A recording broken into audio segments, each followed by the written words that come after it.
What's going on, you guys? My name is Zach Hartley, and in this video I'm going to break down and share with you the Drone Delivery Canada 2021 annual financial statements. If you get any value out of this video, please remember to click that like and subscribe button, and let's jump right in. Okay, so first of all, the goal of this video is to just kind of share my perspective with the results of the 2021 financial statements and the management discussion and analysis. I'm just trying to share with you what I think about them, what goes through my head, and how I feel about the company after what has happened over the last sort of year and a half. Now, Drone Delivery Canada, if you're not aware, they trade in Canada under the ticker symbol FLT. They trade in the US under TAKOF.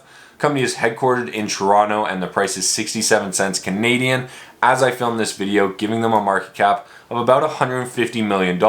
That is a very important number, and that is something you're going to want to keep in mind as we go through this video. Keep asking yourself, is this company worth $150 million if I was just going to buy everything out? So something to keep in mind there.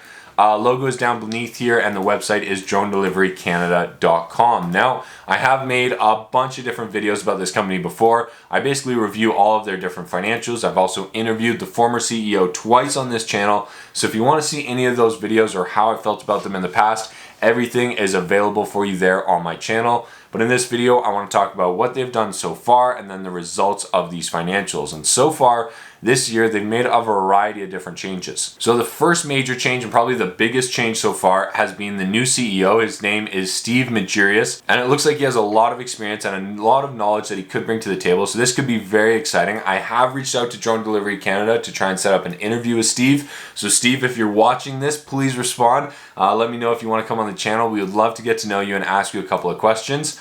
Drone Delivery Canada has also started doing delivery of dangerous goods with DSV. So that was a recent press release that just went out, and they're still testing and trying to develop the new Canary drone. And they also do not have a firm timeline on the Condor drone. I went through kind of all the notes I could find, and it doesn't seem like we have a solid update on that, or at least a solid timeline on that. It looks like it's still kind of going through the process. So that's where we at so far this year. Now the financials got posted on Friday after the close. Now, I don't know if anybody else has figured this out, but I have no way to figure out when these financials are coming out. Feels like the company doesn't really tell anybody, and they don't really give a whole lot of heads up. So if you have figured that out, please leave it in the comments down below. Otherwise, I'm just kind of waiting until somebody else shares it. But they are available publicly. They're available on cdar.com. Here's the link to them. If you want to find them for yourself, I will put this in the description down below. But this is where I'm going to be pulling all of the information from in the next little while. So all of it's publicly available. And my goal with this video is I'm an investor. I'm a retail investor just like you. And all I want to do here is just kind of share my opinion of what I think as I go through these financials. If you have a different opinion or you think I'm doing something wrong, please leave it in the comments down below. I'd love to just hear your opinion, what you guys think. And if I'm wrong, that's good because it means I'm learning something. So that's what I'm looking for. And the first thing we are going to do here is start with the balance sheet. Now, I always like to look at the balance sheet first, and the reason is because the balance sheet helps us understand how a company got to where they are today. So for instance, if you have a company that does $1 million in revenue, but they have $20 million in debt, that is a very, very different story than a company that does $1 million in revenue and $0 in debt. And so the balance sheet helps us get a much, much better perspective when we switch over and we go to the income statement. The balance sheet basically shows us what is in the company, what does the company owe, and how did they get to where they are? And then the income statement shows us how well they've operated over the last 3 months or 1 year time period. And so that's how I kind of think about things. And when we go through the balance sheet for Drone Delivery Canada, it's really nice because they actually have $28 million in current assets, of which 27.6 is made up of cash and cash equivalents. So that is beautiful, especially when we compare it to their total liabilities of only $2.19 million. So they have well over 10x the amount of cash as they have total liabilities, which is an extremely healthy measure of a balance sheet. So that's very nice to see. However, they do have a $76 million deficit, meaning that they've gone through $76 million just to get to where they're at today, and they have $396,000 of deferred revenue. Now, this line item actually wasn't on the previous balance sheets. They've changed how they're displaying and formatting their balance sheet to include this line item here, and I think it's because a lot of people missed it on the last balance sheet, but this is really important, and it's kind of an important number. So right now, at December 31st, 2021, this number was 396. However, at September 30th, 2021, so 3 months before that, the deferred revenue was part of trade and other payables, so it was kind of clumped into that category on the balance sheet, and it was $443,000 at that time 3 months earlier. And so deferred revenue is payment from customers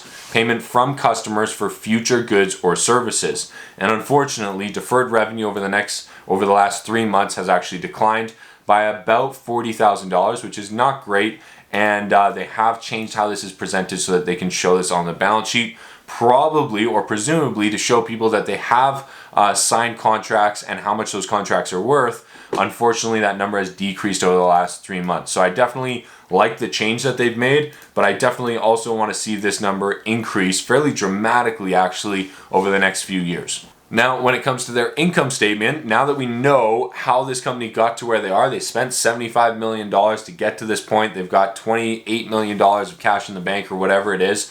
And now we can look at the income statement with all of that in the back of our mind. And when we look at this income statement, it's really interesting because revenue went up by a pretty significant amount from $265 to $335. So it went up by about $70,000 here. So a nice little margin. You could call that maybe 30% right here, 30% revenue growth, roughly. I'm just doing quick math in my head here. So a nice kind of revenue growth number here. Unfortunately, $335,000 of revenue for a $150 million company isn't very much, and I would actually expect this revenue to increase much, much more dramatically. And so in my head, they're a little bit behind on revenue, and then we have all of their operating expenses. I'm going to dive into this in just 1 minute here, but their total operating expenses was $15.2 million to bring in $335,000, and that gave them an operating loss of 14.9 for a net loss of, again, 14, basically 0.7. And so that is how much money they're losing on an annual basis just to operate. And if we compare that to the balance sheet, they have about $27.6 million of cash in the bank. So if they just maintained this pace and they weren't able to increase revenue, they would have roughly 2 years of runway. So that's sort of how I look at this company, is they have about 2 years before they need to either really start to dramatically increase this revenue and start to turn some real money here, or they're going to need to raise some more money and possibly dilute shareholders. So those are the two kind of paths that are coming down in the next sort of 1 to 2 years, at least from my anticipation based on what I see in the balance sheet compared to the income statement. Now, when we shift this over and we go to the expenses, basically not shift it over, but we dive in and we do a little bit more detailed research on these expenses here. I have a couple of questions because I think some of these numbers are a little bit high. Maybe I'm just not kind of fully understanding it. Maybe we just need Steve to come on and give us a little bit of context to some of these expenses. But the ones that specifically raise some flags for me are the advertising and promotion at $1.67 million. If you're spending $1.6 million to bring in $335,000 worth of revenue and about the same amount worth of deferred revenue, those aren't very good ratios, especially considering that shareholder information is considered its own line item for $270,000. So you're not even advertising or promoting to investors and shareholders. I have no idea who they're spending $1.6 million advertising to, because in my mind, this should be 1 or 2 internal sales reps that are picking up the phone and trying to stir up some business. So this is kind of this is a question in my head. The other questions that I have are around some of the expenses with regards to personnel. So they have consulting here for $2 million. They have personnel expenses here for $4.8 million. And then they have share-based compensation here for $1.35. And so, I mean, when you add this up here, it's well over $7 million that they're paying to employees or consultants or executives or whatever you want to call it. But it's $7 million for $300,000 in revenue, and it's just, the expenses seem fairly high for the amount of production that we're seeing out of this company, especially because it also doesn't feel like we've seen a whole lot of substantial news releases or progress over the last, at least in my mind, over the last 6 months. So that's what goes through my head here. Some of these expenses seem a little bit high, and like $7 to $8 million worth of money that is going into people to run the business seems very, very high to me as well. Now, when it comes down to quarterly revenue, like I said, it was nice to see the number increase. We did $115,000 in the last quarter. The quarter before that was only $6,000 and then $18,000. And the first quarter of the year was actually the best quarter of the year at $194,000. And so unfortunately, the revenue is down from Q1 of 2021 and total assets is also kind of just slowly falling down here.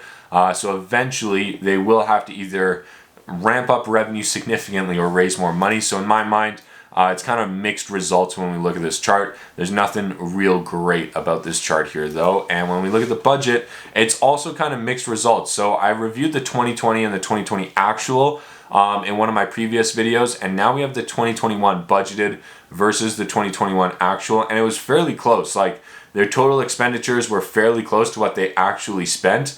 The scaling of management and sales team was slightly down here, probably because they didn't have the product to sell, which is probably why they spent more on commercial testing. So like, these numbers kind of make sense in my head here, but still it just feels like the revenue number is a little bit low for the for what's going on in this company. Now, when we look at the stock chart, it's very, very interesting stock chart. It feels actually kind of crazy here. So we can see all the way back to 2018, stock ran up to a high of $2.27, came all the way back down to around 60 cents, ran up to a brand new high of $2.55, and just wasn't able to stay in this sort of area. So we saw a rejection, and now the stock has fallen all the way back down to the exact same level of support here from 2020. We're currently trading at 67 cents right now. You can see in the top left here. And I think my original position in this stock well over a year ago was at like 66 cents.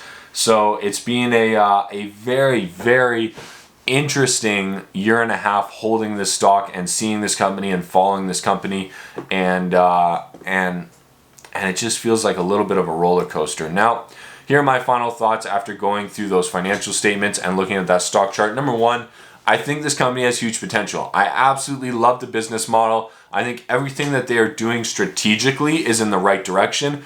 I just don't think that they have executed it very well. I think they've been slow. I don't think they have secured the deals that they should have done. I don't think that they have progressed as quickly as everybody has hoped that they would progress. And it feels like they haven't done, maybe that's not even the right term for it. It just feels like the grand vision is so great, and it feels like we haven't made as much progress as we would have liked, at least as an investor sitting on the outside, where the only updates I really get are these press releases that come out of the company, and it's tough to really stay on top of the progress that's happening, because it's also tough to see it. So that's what goes through my head. I also think that some of the expenses seem extremely high to me. Like I said, it's like $6 or $7 million worth of expenses that are going to people to run the business. That seems just outrageous for the amount of revenue they're bringing in. And I would also love to see an update, or at least an anticipated timeline, or an expected timeline, or even just a goal of when the Condor is going to be ready and when some of the other developments are going to be ready. Michael Zara, the last time I spoke with him, he said that the Condor was not held up by regulations or approvals. It was held up by the company itself. And so I'd really like to see an update, a good update with some timelines on that to hold them accountable. So those are my final thoughts. That's what I think about the company. If you disagree with me, I totally understand. I completely get it. I know, I get it. Leave it in the comments down below. I will do my best to respond to you. I would love to have some feedback from you. And if you're interested, or you like how I reviewed this stock, or you like how I look at these companies, I put all of my knowledge and all of my information into a course that is completely free. It's literally completely free. It's on Skillshare. You sign up with the link down below. You create an account. You get a free trial. My course is 10 hours long. It has over 10,000 students in it, 380 reviews for you to read through. And if you cancel that subscription before the trial is over, you get my course. You can take any other course on the platform of Skillshare as well, completely free. Cancel the subscription. You won't pay a single penny. And I promise you it'll be well worth your time. So definitely check that out. And hopefully, Steve, if you're watching this, I want you to come on the channel. I want to set up an interview for you. I got a couple of questions. Correct me if I'm wrong about anything here. Correct me if I'm just way off here. And we'd love to get to know you. So if you guys got any value out of this video, please remember to click that like and subscribe button. I sincerely appreciate it. And we will see you guys in the next video. Good luck trading. Good luck investing. And we'll talk to you soon.